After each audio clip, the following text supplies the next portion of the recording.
Disclaimer, hindi po ako expert. Ang isi-share ko lang po sa inyo is based on my own experience. At hindi ibig sabihin na nag-effect or hindi nag-effect sa akin yung product is ganun na rin yung mangyayari sa inyo. Kasi iba-iba po tayo ng body type at skin type. Hi mga ging and welcome back to my YouTube channel. At kung bago ka pa lang dito sa aking YouTube channel, welcome na welcome ka dito. At ako nga pala ang inyong Ate Tin at gumagawa ako ng mga product review dito sa aking channel. At para din lagi kang updated sa mga upload ko, isubscribe mo na din yung YouTube channel ko at isama mo na rin yung bell button. Hi mga ging, kamusta kayo? At eto ngayon, medyo nawala tayo ng saglit kasi nga inaayos ko muna yung kati-kati sa paa ko mga ging kasi nagkaroon ako ng skin allergies. Ayun, kaya hindi tayo nakapag-video kasi ang dati hindi ako makapag-focus, ganon. Pero ngayon, isi-share ko na sa inyo kung ano yung nakatulong sa allergy ko kasi nga meron akong ginamit na product at ayun, ang nangyari, hindi ako naghiyang, nangati ako, nagkaroon ako ng butlig-butlig na napakakate talaga mga ging. Super. At ito na nga, hindi ko na patatagalin ang nakatulong sa allergy ko doon sa product na ginamit ko. So, ito siya mga ging, itong Catalyst Ointment. Matagal na ito mga ging, hindi siya trending, hindi rin siya sikat sa TikTok or sa saan mang platform, hindi siya sikat. Pero alam nyo ba mga ging na napaka-effective nito? Ito yung nakatulong sa akin, sa aking skin allergies nung nakaraang week mga ging. At ngayon, okay na yung allergies ko, mga peklat na lang yung natira kasi nga nagkaroon siya ng peklat dahil kinakamot ko siya dahil sobrang kati talaga niya. Marami siyang magagamot, ganon. Ang term pala magagamot, hindi pala maitulong. Marami siyang gagamutin sa mga sa mga sabalat, ganon. At ito muna tayo sa kanyang packaging, ganyan yung kanilang packaging. At meron din itong pinakamalaki mga ging, kaso nga, nung pagbili ni Kate, wala daw, ito lang daw yung pinakamalaki, at kaya ang ginawa niya, dinalawa niya yung bili kasi alam niya na pag bumibili talaga ako ng Catalyst is gusto ko talaga yung pinakamalaki kasi nga matagal siyang maubos kasi nga tipid lang siya, kahit konti yung ilagay mo is marami na yung malalagyan at napaka-effective din talaga nitong product na to. At ayun na nga mga ging, ang dami ko na talagang chinichika sa inyo. Dito muna tayo sa kanyang packaging, ganyan lang yung kanyang packaging. At sa packaging niya mga ging is nandito na nakalagay yung kailangan yung malaman, andito na yung formulation, indication niya, tapos andito din yung kanyang manufactured, kung kailan siya nagawa. Tapos, andito din yung kanyang mga ingredients. So, dito muna tayo sa kanyang ingredients. Meron siyang sulfur, 3 grams. Meron din siyang zinc oxide, 3 grams din. Resorcinol, 3 grams. At meron siyang salicylic acid na 1.50 grams. At doon sa mga nabanggit ko mga ging, kung meron kayong allergy noon, is mas mabuti na mag-consult muna tayo sa ating dermatologist kung okay ba tayo na gumamit nitong Catalyst. Kasi nga kung minsan, meron tayong kati-kati, tapos hindi natin alam na yung ingredients pala nun is hindi rin tayo hiyang. So, magkakaroon din talaga ng problema. Kaya mas okay na mag-consult muna tayo sa ating mga dermatologist para sure tayo na hindi po madadamage yung ating balat. At dito naman is meron din siyang nakalagay na indication kung para saan natin ito pwedeng gamitin.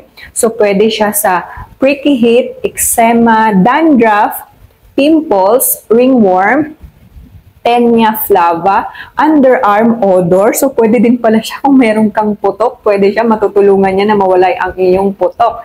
Meron din siyang athlete's foot, external hemorrhoids. Pwede din siya, and insect bites. Ang sanatry ko pa lang dito mga ging is yun nga sa skin allergy ko. Nagamit ko na rin ito dati sa mga pimple marks ko kasi nga ginagamit ko siya. Pag meron akong mga peklat, di ba yung mga pimple marks, ang tagal din mawala. Kaya ito din yung ginamit ko. At nagamit ko rin ito sa mga kagat ng mga lamok. Kasi minsan pag kinagat ako ng lamok is ang kati-kati kinakamot ko kaya nagsusugat.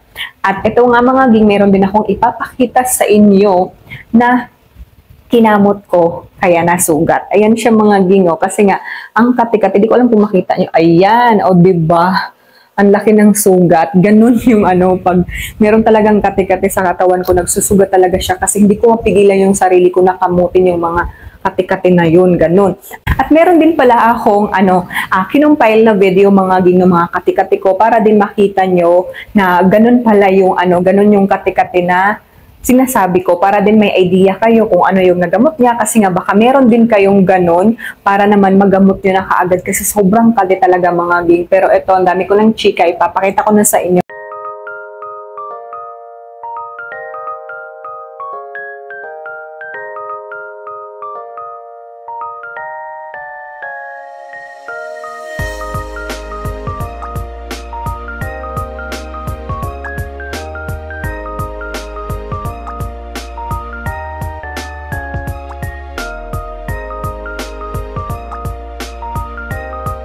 So, ayun mga ging, nakita nyo na, diba? Ang pangit na nga ng paa ko, nagkaroon pa ng skin allergy, edi lalo nang pumangit, diba? Kaya ayun, kaya talaga yun siya nagganon. Kasi nga, ayun, sa sinasabi ko kanina, pag merong kati-kati sa katawan ko is kinakamot ko siya. At kaya din pala yun nagkati dahil meron na akong ginamit na product na akala ko, dung part kasi na yun sa paa ko is marami siyang marami pa rin siyang mga peklat. Eh, yung mga peklat na yun is yung dating-dati pa talaga. Is, yung mga malalalim na sugat. Kaya ganun, ang tagal talagang ng peklat, pawalain ng peklat. Kaya ang ginagawa ko, naghahanap talaga ako ng mga product na mag-e-effect sa akin, na matulungan ako sa mga peklat ko, mga dark spot, skin discoloration, mga ganon. Kaya nag-try ako kasi ng mga maraming, di ba marami namang nagsilabasa ng mga bagong product ngayon, na mga ganon yung mga nagagawa nila at mga kiniklaim, ganun. Tapos, syempre, ako naman ito si mukhang try ng try, ganun. Ayun, nag-try ako mga ging kasi nga gusto ko rin talaga na meron din akong ma-share sa inyo kung effective ba yung product na yun. Kaso nga, ang nangyari is hindi talaga siya, hindi ako hiyang, hindi siya naging effective sa akin kasi iba-iba nga tayo ng skin type. Merong sa iba nag-effect itong product na to at meron din sa iba na hindi sila naging hiyang sa product na yun. At ako, doon ako sa hindi siya naging hiyang sa akin. Kaya nangangati yung balat ko at ayun, dahil hindi ko siya mapigilan, kinakamot ko, pabalik-balik na tayo. Ayun, kinakamot ko, nagsusugat siya. Tapos, ayun, naggamot na rin ako ng Calmosiptin, kaso hindi rin siya naging okay. Kaya sabi ko kay Kit, bilhan mo ko nung ginagamot ko dati sa peklat ko, yung Catchalis, kasi nga, feeling ko yun talaga yung makakatulong dito sa kati-kati ko. Kasi nga, ito siya, is pag i-apply natin siya sa ating balat, is meron siyang cooling effect, parang menthol effect, meron siyang ganon. So, mawawala agad yung pangangati mo. Tapos, kung bago ka pa lang pala dito sa product, is siya, pag ilalagay mo siya sa skin mo, parang meron kang mafe-feel na init. Pero hindi naman masusunog yung balat mo. Kasi ako nga, ginagamit ko talaga to sa sa mga pimple marks ko. At ay mga game, tinan nyo, konti na lang yung aking mga pimple marks, pero yung dito kasi sa taas, nagkaroon kasi ako ng purging stage. Kasi nga, meron na naman tayong ginamit na product. Abangan nyo sa susunod natin na upload kasi yun din yung ginagamit ko ngayon para syempre meron din tayong ibang ma-upload dito at malaman nyo rin na kung okay ba to. Pero etong pag-purging sa mukha ko is talaga siya. Kasama talaga siya sa process nung nung product na yun. Ganon. Pero ito na nga, yung kulay pala nito is siya, cream, yung parang light na yellowish. Hindi naman siya yellowish kasi napaka-light lang. Ayan siya. Di ko lang sure kung nakikita nyo kasi pag sa camera puti lang yung kulay niya. Pero pag sa personal, meron siyang light yellow na kulay. Tapos yung amoy niya, siya, amoy menthol na amoy gamot. Hindi naman siya mabaho.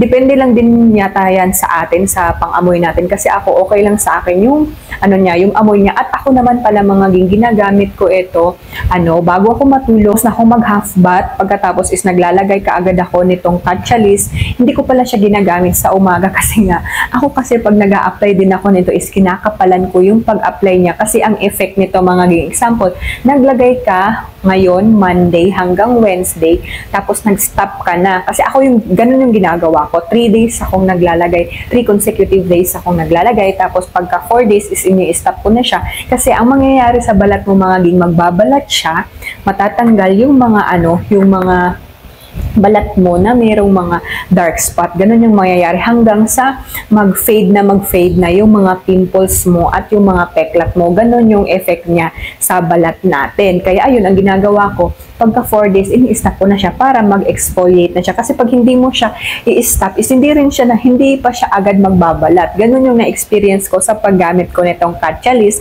Hindi ko lang alam kung sa iba kung ganun din. Kaya kung nakagamit kayo nitong Catalyst ointment, mag-comment din kayo kung ano yung naging effect sa inyo nitong product. At kung tatanungin nyo pala ako mga ging kung saan natin ito mabibili natin ito sa mga butika, drugstore, Mercury Drug, Watson, meron dito sa mga online shop, pero siguraduhin lang natin na legit yung pagbibilhan natin nitong Catalyst. Pero so far naman, wala naman akong nakita na merong fake nitong Catalyst. Bago ko i-end ang video ko to mga ging, ito lang sasabihin ko ulit na sa inyo, kung meron man tayong mga bagong product na gagamitin, is mag-patch test muna tayo, ugaliin talaga natin yon. Kung pwede nga 1 week tayong mag-test dito sa ating kamay, titingnan natin kung wala ba talagang magiging ibang side effect. Kasi nga, syempre kawawa naman yung balat nyo at kayo din naman yung magsasuffer kung magkakaroon kayo ng skin allergies. Kaya huwag nyo akong tularan na alam nyo yun, hindi ako nag-patch test kasi iniisip ko sa paa lang naman yun, hindi ko naman sa mukha nilalagay, ganun. Kaya kampante lang ako kasi syempre makapal naman yung balat na yun nandoon na part, pero hindi pala dapat ganun, kaya ugaliin pa rin talaga nating mag-patch test. So, ayun lang mga ging ang video natin ngayon, at kung nagustuhan nyo, pahit naman yung like button, at kung hindi ka pa nakasubscribe sa channel ko, mag-subscribe ka na para lagi kang updated sa mga i-upload ko na videos. At kung meron ka mang product na ipa-review sa akin, is mag-comment ka lang at gagawan ka agad natin yung ng review. At ayun na nga mga ging, meron na din akong mga naglilista din kasi ako kung ano yung mga kino-comment nyo, kung ano yung mga sinasuggest nyo sa akin. Yung iba yung mga sinasuggest sa akin mga ging is naka-line up na sila. Huwag kayong mag-alala, naka-line up na yan. Kasi nga nung nakaraan may nag-comment sa akin na mag-review daw ako ng mga sunscreen. Ayun, meron na tayong mga ni-review na sunscreen. Mga murang sunscreen lang yun mga ging. Pero ang gaganda na at ang tataas na ng kanilang SPF. At sa susunod naman, mag-review naman tayo ng mga sabon kasi nga meron din nag-comment doon na ito daw ang sabon na to is at itry ko, at ayun, naka-line up na din siya. Mag-ano lang kayo, abangan nyo lang dito sa aking YouTube kasi upload ko din yan para din malaman nyo kung naghiyang ako or hindi sa product na yon. So ayun na mga ging, maraming salamat sa pagsama. Bye-bye!